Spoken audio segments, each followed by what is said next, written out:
And joining us right now is Black Voters Matter co-founder Cliff Albright. Thank you for being here, Cliff.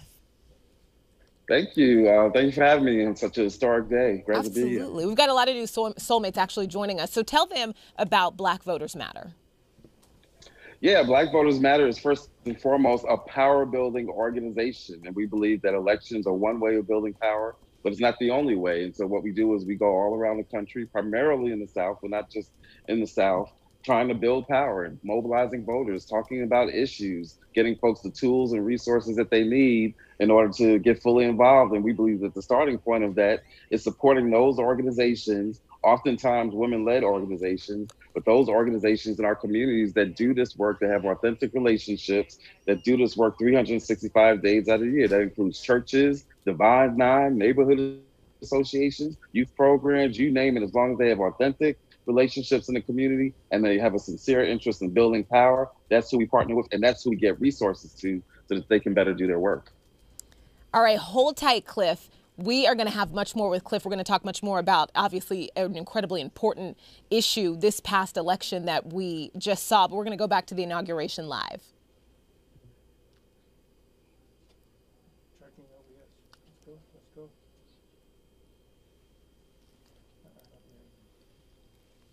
Nothing on LBS. Let's see it here early. Yeah, nothing on LBS. Let's go. Go back. Go back. All right, so they're obviously a young Black poet there, and they're having some issues nationally, tech issues with the sound. So we're going to take that back when that gets fixed. Cliff, thanks you for being here again. Talk to us about the importance of the Black vote to the 2020 election cycle. Obviously, if you pay attention to how angry Donald Trump was, some other Republicans, it's been clear how important it was. But break it down for us. Yeah, if you weren't clear about how important it was, all you need to do is look at what it was that they were trying to fight after the election was over, right? You look at where they wanted to go to Michigan, and they wanted to rule out the votes of Black voters in Detroit, right? You go to Pennsylvania, where they wanted to eliminate the voices of Black voters in Philadelphia. You listen to the phone call that Trump had with the Georgia Secretary of State, where even when his own team tried to point out that there were some issues in Cobb County, he didn't want to hear about Cobb County. He didn't care about Cobb County because he was focused on Fulton County. My, oh my, what could it be about Fulton County, Georgia, right? Which is where Atlanta is based. What could it be? What was so unique about the voters in Fulton County, Georgia, that it literally had Trump losing his mind? Black voters. And so all across the country in the key states, you had Black voters that played a role in the presidential election.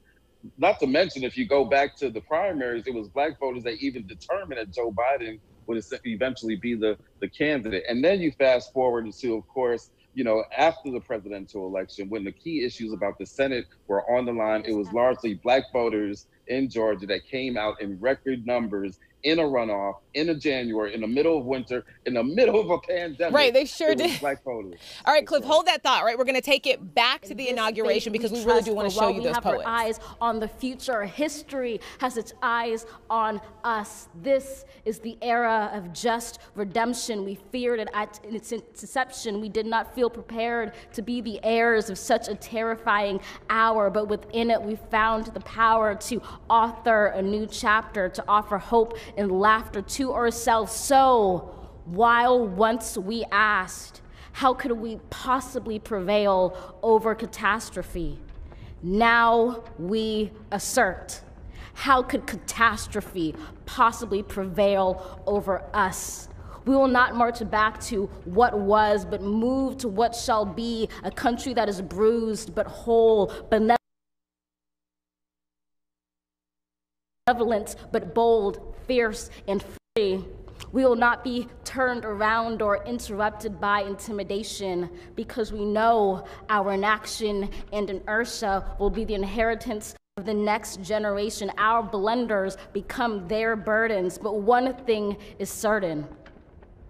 If we merge mercy with might and might with right, then love becomes our legacy and change our children's birthright. We were left with every breath from my bronze-pounded chest. We will raise this wounded of the West. We will rise from the windswept Northeast, where our forefathers first realized revolution. We will rise from the lake-rimmed cities of the Midwestern states. We will rise from the sun-baked South. We will rebuild, reconcile, and recover in every known nook of our nation, in every corner called our country. Our people, diverse and beautiful, will emerge battered and beautiful. When day comes, we step out of the shade, aflame and unafraid. The new dawn blooms as we free it. For there is always light, if only we're brave enough to see it, if only we're brave enough to be it.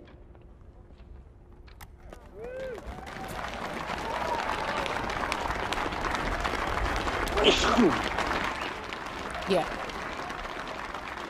22-year-old Amanda Gorman. Yeah. That was powerful. Yeah.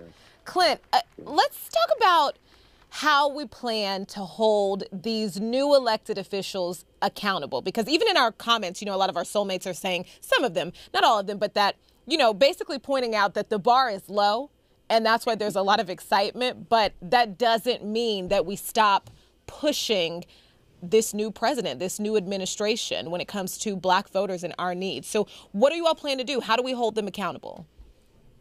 Yeah, no, it starts really, to be honest, it even starts on today. Like, we're going to take a day to celebrate this historic moment, right? But the work of holding folks accountable starts as soon as the oath is taken. And so that means like really seeing if he's going to follow through on some of these campaign promises, seeing if we can actually push him further on some of the issues that, even during the primary seasons, there were things that, some of us in the Black community wanted to go further on and he was willing to. But now that he's in office, we might be able to push him even farther on issues like, he's even moved further on the livable wage, right? Which is something that he didn't fully commit to during the primary season. But healthcare and racial equity and a range of other issues, that all starts after Election Day, right? And so that's what we're going to be doing from now. We always say Black voters matter 365 days out of the year. We've got to make sure that we're getting resources the same way that we see the value of Black voters on Election Day to decide elections. We've got to invest in the same voters in the same organizations all throughout the year so that we can go about doing the work of democracy, doing the work of keeping our folks engaged. That takes support, that takes investment, that takes resources. If we have those resources, our organizations know how to get it done. We do, and we want to make sure that you all don't miss much of the inauguration, so we're going to take it live. They're having a prayer right now. We and our nation need you. We need you, for in you we discover our common humanity. In our common humanity, we will seek out the wounded and bind their wounds. We will seek healing for those who are sick and diseased. We will mourn our dead. We will befriend the lonely, the least, and the left out. We will share our abundance with those who are hungry.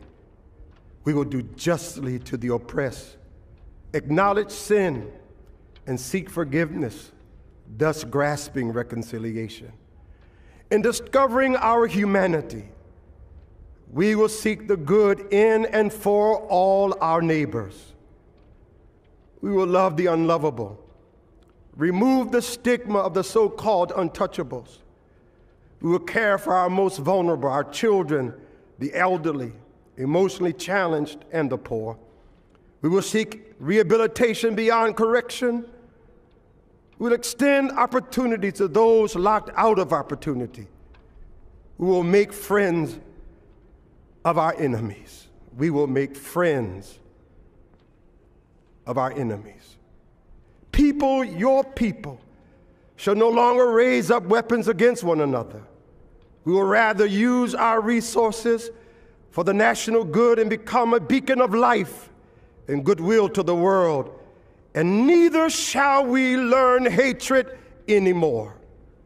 We will lie down in peace and not make our neighbors afraid. In you, O God, we discover our humanity. In our humanity, we discover our commonness. Beyond the difference of color, creed, origin, political party, ideology, geography, and personal preferences. We'll become greater stewards of your environment, preserving the land, reaping from it a sustainable harvest and securing its wonder and miracle-giving power for generations to come. This is our benediction, that from these hallowed grounds, where slaves labored to build this shrine and citadel to liberty and democracy, let us all acknowledge, from the indigenous Native American to those who recently received their citizenship, from the African American to those whose foreparents came from Europe and every corner of the globe, from the wealthy to those struggling to make it, from every human being, regardless of their choices, that this is our country. As such, teach us, O God. As such, teach us, O God, to live in it, love in it, be healed in it, and reconcile to one another in it, lest we miss kingdom's goal. To your glory, majesty, dominion, and power forever. Hallelujah. Glory, hallelujah. In the strong name of our collective faith. Amen. Please remain standing as the Armed Forces Color Guard retires our national colors.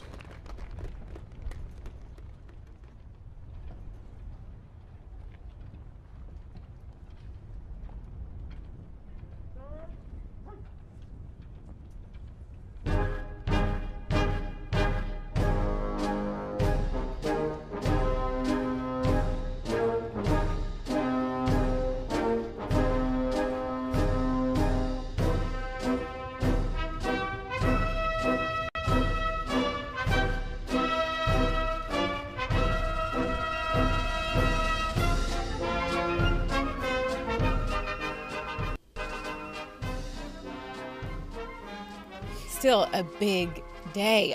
Cliff, let's get back into the conversation. What do you think black voters should specifically be expecting from a Biden-Harris administration? Yeah, if you don't mind, if I could just take a second just to kind of reflect, because I'm watching these scenes and, we're looking at a Capitol building that was literally built by black labor, right? Yes. Talking about a democracy that has been continually perfected, still not there, but continually perfected through black struggles for black voting rights, right?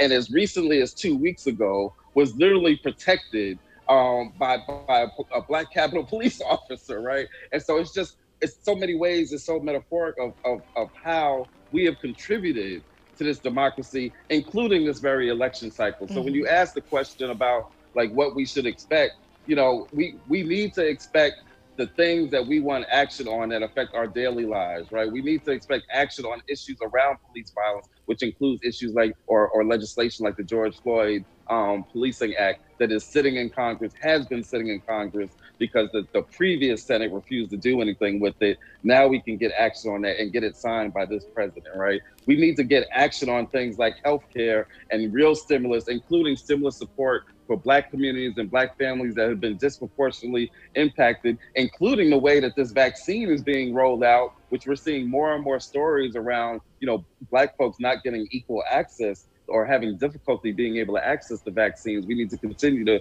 look into that. But these are the types of issues, Martin Luther King, we just obviously just celebrated MLK Day, and some people were, in addition to, the usual traditional images and speeches around, the I Have a Dream, some people were looking at his latter years, including me, looking at his speeches in 67 and 68, including the speeches where he talked about how we're going to Washington and this time we're coming to get our check, right? We need action even on issues like that. We need action. We need HR 40 to actually get a vote and to get signed so that we can really have a real study and discussion around reparations. Like, these are the things that black folks expect some action on. And, there's going to be a little bit of a honeymoon period, but, some of these things we're really hoping that Joe Biden and his administration can take action on, even as he's on his way from the Capitol to the White House. You're right. We need action. I love that you say that. We need action because the rest of the country constantly gets action from us. If you're just now joining us, we are here on Fox Soul's Inauguration Special, joined live by Cliff Albright, co-founder of Black Voters Matter. You were talking about, wanting to reflect, right, and breaking down all of the different ways we as Black Americans contribute to our democracy. In other aspects, what was the most exciting thing you've seen so far? Just throughout this during this election inauguration cycle, or during this inauguration. During this inauguration today, you can give me both though. Yeah, no. Well, actually, I'm glad you asked, because I was really struck during the previous break you took when the young lady was reading her poem, and there were two things that came to my mind. One was there was a refrain in there where she was talking about we rise, and obviously it reminded me of Maya Angelou and her poem, right, and her words and her voice. But the other thing that I saw was actually, we've seen images of Stacey Abrams. Her first introduction into national politics was at a similar event where she was probably younger than this young lady was, but there was something so striking about seeing her at this inauguration, reading those words, and it just really reminded me we could be looking at the next Stacey Abrams or the next Kamala Harris. So that, honestly, besides just from how flawless Michelle Obama was, right? Outside of that, I think that moment and that poem is probably the thing that stands out the most. Yeah, Auntie Shell was looking completely flawless. Cliff, thank you so much for joining us. I'm going to jump into the conversation here. I wanted to ask you, do you think that we are achieving Black political power? There's been so much, with Kamala Harris's, new position as VP. Do you think that we are actually, at the precipice of having actual power? We are at the precipice, but I think it's not just because of the representation, right? Mm-hmm. Having a Black president, having a Black woman vice president, right? That's important. That's representation. Even in looking at some of the other positions, having the first Black senator from the state of Georgia in the form of Reverend Raphael Warnock, right? Having that type of representation is important. It's part of the reason we started our organization, because we recognized that there were communities, again, primarily all across the South and Black communities, but even in other states where we had voting power, or where we should have had voting power, but we didn't have the representation that we should have for a variety of reasons, part of which being participation, right, and motivation, but part of it being these structural barriers to us having representation. So part of it, if we're talking in terms of representation, yes, we're taking steps and we're getting closer. But what we've learned over the past 40, 50 years is that representation isn't enough, right? That even when we get, heck, after the Voting Rights Act, we saw an incredible increase in local Black elected officials, mayors, right? Starting in Gary, Indiana, but mayors and Congress people, right? The formation of the Congressional Black Caucus. But we still saw challenges during this entire period where the quality of life in our communities wasn't actually changing. Because what we saw was having that representation is important. Having somebody who knows our experience, who comes from our experience, who can really be committed and prioritize our issues, that's important. But there's all these structural issues that we've got to deal with. That's the part of the power building strategy that we've still got a very long way to go on. That getting our communities to really be able to not just get representation, but being able to have the power to actually get moving on the policies that we want to see moving on. And that's actually something that in some ways is actually going in reverse. Like there's a whole trend taking place right now of counties that are trying to consolidate with cities, right? What happens when you do that? Some of the Black polling power that's within a city then gets merged with a wider county structure, which then forces us to go from a situation where we had a lot of representation to not having any representation, or where we can't get moving on the policies that we want to see. So there's a lot of areas where the power building aspect, we still got a long way to go in terms of really understanding what collective power looks like beyond that representation. Cliff, I definitely want to jump in here and speak on the amazing momentum that we built up in this election. I mean, the fact that some of these red states turned blue, it just kind of hit me that I think everyone wearing purple is a nod to the states, some of the states turning purple, and there being some hope in as far as the future moving forward. I mean, there was talks about Texas turning blue and Georgia turned blue and Arizona is getting, you know what I mean? Like it's amazing to see. So with all this momentum, this great momentum that's been taking place, what's next for Black Voters Matter? Yeah, I mean, I think you got it, right? That there's a lot of states that we're going to be looking at. We're going to be going deeper in the states that we're already in. So going deeper into Georgia, going deeper into Mississippi, going deeper into Alabama, North Carolina, all these states where we already have a presence, some of which have already flipped at the statewide level, but still going deeper into these local issues, many of which are going to really bubble up in 2021. People act like 2021 is now going to be some kind of a slow year, right? Right. 2021 is going to be full of a whole bunch of local issues, local races, local ballot initiatives, all the energy that we saw in the summer of protests around issues of police violence and police accountability. Guess what? Those are going to play out all throughout 2021 as folks start to shift the discussion or merge the discussion that was the street protest to electoral power building. 2021 is going to be a hot year. So part of what's next for us is going deeper in all the states where we are, but also looking at some other states that we haven't had quite a big presence in. Like you said, Texas is going to be, it's on the verge of flipping blue, and they've got a major governor's race coming up in 2 years. So we've already been contacted by folks in places like Fort Worth and Houston and Dallas to have us come and get involved there. And so that's a place that I can tell you right now, Texas is going to be some place that we're active in the year 2021 and beyond. There's always some power building that we've got to do at all these levels, federal, state, local. There's the redistricting battle that we're going to be deeply involved in, right? Because that's part of power building. You can't get full representation as long as you've got these gerrymandered congressional lines and district lines. So that's going to be an issue that we're dealing with in all of our states. So there's no shortage of things for us to be dealing with, including, unfortunately, and I've got to say it, even as we're celebrating, there's a lot of states right now that are trying to, because of what just happened, because of what happened with the presidential and with Georgia Senate races, that are trying to go even further with the voter suppression tactics, right? They're trying to make it harder to register to vote in Texas. They're trying to make it harder to vote by mail here in Georgia. And so that's why getting quick action on the John Lewis Voting Rights Act is so incredibly important, because the backlash is coming, and in fact, it's already started. But guess what? We're ready for it. I would love to see work go into Mississippi. The fact that it's the blackest state in America with 38 to 40% black population. I think that's a place that has great potential once we get, mobilized down there and get boots on the ground and get them working. And I'm here in Texas, and the amount of blue that I'm seeing, we're ready for it, I think, down here. So I'm glad you mentioned Mississippi. That's the state that we were active in 2 years ago during the first Mike Espy run. We were active in it in this election cycle when Mike Espy was running for Senate. And again, not just the Senate races, but even at the local races. What a lot of people fail to recognize about Mississippi, and what I'm sure you probably know, is, when you look at what happened there with the election and why it wasn't even closer, it's not just about the mobilization, but again, it's about these structural issues. People lost sight of the fact that in the midst of COVID, Mississippi did not have some of the same policies that some other states had, where you were able to use COVID as an excuse to get no excuse absentee voting, or early voting. Like some of these structures, even Alabama doesn't have early voting in the same sense that a lot of other states have it. And so these structural issues really impact how much voters who are motivated and who want to get involved, but just aren't able to because of some of these structural issues. But you're right, Mississippi, Louisiana, these places with large numbers, large percentage of black voters, we are incredibly excited about what's in store for those states.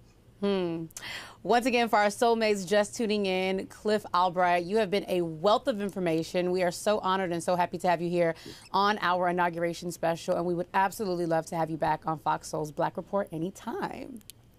Thank you for having me. It's been a pleasure. Thank you, Cliff. Thank you.